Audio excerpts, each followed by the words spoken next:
Une partie des troubles en Tunisie peut-elle provenir de l'Algérie? Enfin, Il l'a dit, le ministre de l'Intérieur l'a dit.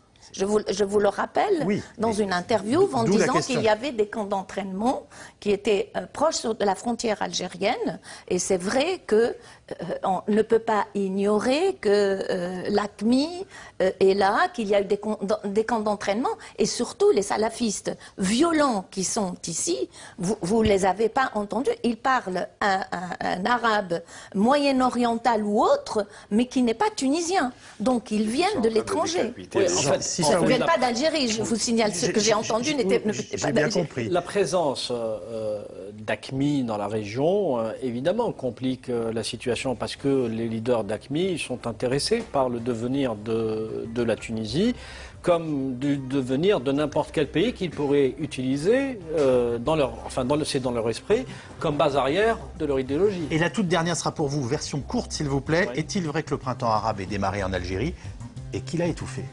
Ah ben, le printemps arabe, incontestablement, a démarré avec le printemps berbère en Algérie dès les années 80. Il a été étouffé par le régime. Il a été étouffé par le régime qui, d'ailleurs, aujourd'hui instrumentalise y compris l'islamisme. Merci infiniment les uns et les autres d'avoir participé à cette émission. À vous de nous avoir suivis. Rediffusion de Ce C'est dans l'air à 22h45 ce soir.